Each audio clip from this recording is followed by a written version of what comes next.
Hi friends, इस video में मैं आप स्वागत करता हूं आप सबका आपके अपने YouTube channel stock analysis and investing में। इस वीडियो में हम बात करेंगे इंडिया बुल्स के बारे में कि उसको क्या करना है, बाय सेल या होल्ड। सबसे पहले आप बात करते हैं सेंसेक्स और निफ्टी की। जो आज हमारा था वीकली एक्सपायरी था, इस करके जो हमारा सेंसेक्स है और ऊपर से ग्लोबल सेंटिमेंट भी जो थे उन्होंने वो भी नेगेटिव में थे, -1.1% के आसपास। मोस्टली सारे नास्डैक सिर्फ पॉजिटिव में, FTSE, CAC, DAX, निक्की ये सभी के सभी नेगेटिव थे। तो इसका सीधा सीधा इम्पैक्ट जो है ग्लोबल इंडिसेस होते हैं उनका इम्पैक्ट हमारी इंडियन मार्केट पे भी दिखते हैं। इस वजह से जो हमारा सेंसेक्स था आज 485.82 रुपये की गिरावट के साथ -0.92% पे लॉस पे बंद हुआ है। सेम निफ्टी 50 भी हमारा -0.96% की गिरावट के साथ बंद हुआ है 151.75 रुपये। निफ्टी बैंक भी -1.39% यानी 497.20 रुपये की गिरावट के साथ बंद हुआ है। सेम निफ्टी मिड कैप भी रेड में था हमारा -0.42% की गिरावट के साथ 115.15 रुपये पे बंद हुआ है। अब आइए चलते हैं हमारे share stock India bull housing finance से। पहले इस वीडियो में बताना चाहूँगा कि मेरे जो यूट्यूब के चैनल पे वीडियोज़ हैं उसके अंदर एक बर्गर किंग की वीडियो डली हुई है। मैंने उसके लिए जब वीडियो डाली थी तब ये बर्गर किंग का शेयर 160 से 163 के आसपास था और आज इसका जो हाई बना था वो 179 बना था। अगर आपने अभी तक बर्गर किंग बाय नहीं किया तो अगर कोई लॉन्ग टर्म इन्वेस्टर है तो वो जितना जल्दी हो सके बर्गर किंग में अपना लेवल एक्यूमुलेट करता रहे, क्योंकि कभी भी हमेशा इम्पॉसिबल है कि हमें ये दोबारा कभी 130-140 के रेट के आसपास या इस रेट पे भी 170-180 कि दोबारा कभी लेने को मिले अगले 1 साल आने वाले या 6 महीने में। हमें मुश्किल ही है, रेयर ही चांस है कि दोबारा अगर इस लेवल पे हमें बाय का मौका मिले। मेरे को नहीं लगता, क्योंकि ये फोर्ड से रिलेटेड वो है शेयर कि हमें दोबारा इस लेवल पे बाइंग का मौका मिलेगा। इसलिए तो जो लॉन्ग टर्म इन्वेस्टर हैं 1 से 2 साल या 3 साल भी 5 साल भी, उनके लिए बर्गर किंग बहुत बड़ा मल्टीपैकर साबित हो सकता है। तो जो उनका compound annual growth rate around अगर वो इस टाइम इसमें इन्वेस्ट करते हैं वो 10-12% या 14-15% भी नहीं 30+% चल सकता है। सो जितना जल्दी हो सके बाइंग करें। अब बात करते हैं हम अपने इंडिया बुल हाउसिंग की।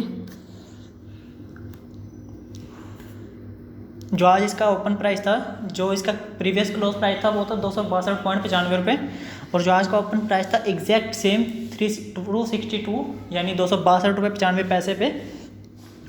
बट उसके बाद इसने हाई बनाया था 266.65 रुपये का, जो ये सस्टेन नहीं कर पाया। उसका सिंपल सा रीज़न था, एक तो वीकली एक्सपायरी और दूसरा था हमारा ग्लोबल सेंटिमेंट और तीसरा था हमारी इंडियन मार्केट के सेंटिमेंट जो बहुत ज़्यादा नेगेटिव में थे। उसके बाद ये फॉल किया।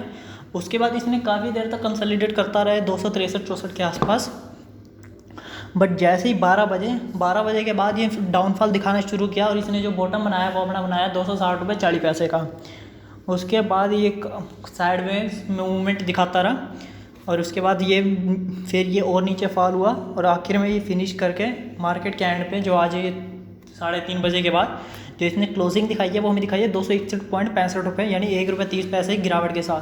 जो सबसे बड़ी बात मैंने कल भी कही थी कि जो इंडिया बुल हाउसिंग है जब तक इसका वॉल्यूम कम रहेगा ये हमेशा नेगेटिव में ही रहेगा या तो नेग्लिजिबल प्रॉफिट, नेग्लिजिबल पॉजिटिव जैसे। और आज इसका वॉल्यूम देख सकते हैं सिर्फ मात्र 63,59,124 का ही वॉल्यूम ट्रेड हुआ है, शेयर्स ट्रेड हुए हैं। जब तक वॉल्यूम इसका 2 करोड़ से कम का रहेगा तो इसमें तेज़ी की संभावना एक्सपेक्ट नहीं की जा सकती। तेज़ी के चांसेस हैं बट शायद तेज़ी नहीं आएगी। स्पॉट का सहारा ले रहा है ये, जो इसका मेजर स्पॉट मैंने जो कहा भी है सेकंड स्पॉट इसका रेडी हो रहा है वो 260 के आसपास हो रहा है, जो इसको बार बार स्पॉट ले रहा है। और आज भी इसने जब बॉटम बनाया 260.40 का तो उसी पे इसने स्पॉट लेके 260 की और वापस पुल बैक करने की कोशिश करी। अब मोस्टली आज वीकली एक्सपायरी का भी इफेक्ट था और ग्लोबल का भी और इंडियन मार्केट का भी, तो मोस्टली कल एक्सपेक्ट करेंगे ये पॉजिटिव में रहे। नहीं तो अगर नहीं भी रहता लेकिन आपको आने वाली 29 जो इनकी जुलाई की AGM डेट है उसके हिसाब से आपको इसमें इन्वेस्टमेंट करते रहनी चाहिए, क्योंकि तब इस मंथ के एंड में 29 AGM के आसपास ये शार्प तेज़ी जरूर दिखाएगा। पॉजिटिविटी बहुत ज़्यादा दिख रही है इसमें, क्योंकि उसके कुछ दिनों बाद यानी 2 वीक के आसपास क्वार्टर 1 रिजल्ट भी आएगा जिसमें मोस्ट प्रोबेबिलिटी शायद डिविडेंड भी अनाउंस करेंगे वो दोबारा से। इस वजह से अब इसका हम देखते हैं कैंडलस्टिक पैटर्न। जो कल मैंने कहा था जो है इसकी हैमर टाइप कैंडल बनी है, जो एक बुलिश सिग्नल होता है। जो आज की कैंडल बनी है वो रिवर्सल हैमर है, रिवर्स हैमर, जो भी एक बुलिश पैटर्न को दिखाती है।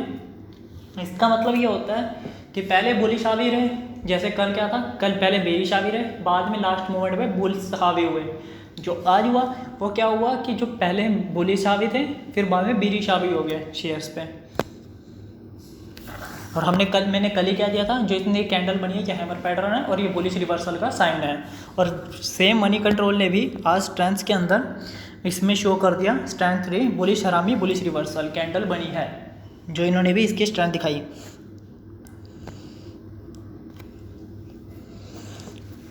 फिलहाल ये अपने 5 डेज एम में 10 डेज एम में 20 डेज एम में से भी लो चल रहा है और सिर्फ एक दिन की तेज़ी लगेगी इन सब से, मोस्टली 5 डेज एम में और 10 डेज एम में से अबव आने के लिए। टेक्निकल इंडिकेटर हमें ये एक तरह से बेरिश सिग्नल दिखा रहा है मोस्टली।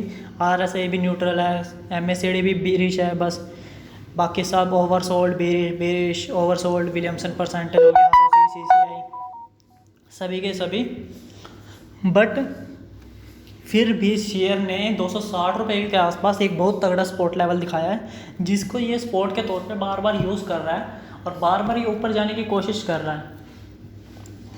अब ये डिपेंड करेगा इंडिया बुल्स के ऑपरेटर पे या फिर इन्वेस्टर्स पे, बड़े इन्वेस्टर, और दूसरा AGM की डेट के जो वेट कर रहे हैं उनके आने पे, AGM डेट के क्लोज आने पे, कि इसमें कितनी तेज़ी दिखाते हैं। क्योंकि जैसे जैसे AGM डेट क्लोज आएगी मेरा मानना है कि इसका वॉल्यूम बहुत तेज़ी से एकदम बढ़ेगा, जिसकी वजह से ये बहुत बुलिश जाएगा। क्योंकि ये काफ़ी टाइम के लिए हमेशा बेरिश जोन में थोड़ी देर के लिए कंसोलिडेट होता है, उसके बाद जब तेज़ी दिखाता है तो एकदम धमाकेदार तेज़ी होती है, लाइक 20-25% की। सो मेरा तो ये मानना है हमें इंडिया बुल्स को हो सके अभी होल्ड करना चाहिए, क्योंकि यह सपोर्ट दिखा रहा है। जो अभी पहली सपोर्ट है इसकी 260 पे, जो दूसरी सपोर्ट है वो इसकी 245 से 250 के बीच में। और ये अभी तक तो हमारे पहली सपोर्ट पे ही खड़ा हो रहा है, यानी लाइक 260 के सपोर्ट पे टिक रहा है, तो हमें वेट करना चाहिए। और एक आज वीकली एक्सपायरी था, वरना जो बुलिश कैंडल कल बनी थी यानी हमारा हैमर, तो उसकी वजह से आज हमारे पास एक ग्रीन कैंडल होनी चाहिए थी, वो भी अच्छे वॉल्यूम के साथ। बट वीकली एक्सपायरी की वजह से एक वॉल्यूम कम रहा और वीकली एक्सपायरी था, इस करके वो हमारी रेड में क्लोज हुई है। बट वो रेड की कैंडल भी जो है वो रिवर्सल हैमर है, वो भी एक तरह का बुलिश सिग्नल ही होता है। Hope for the best. So अभी तो होल्ड ही करने में बेटर है। And thank you friends, if you like the information then please select the like button and subscribe the channel as well. अगर आपको वीडियो पसंद आए तो लाइक बटन को दबाएं और चैनल को सब्सक्राइब करें। Thank you friends.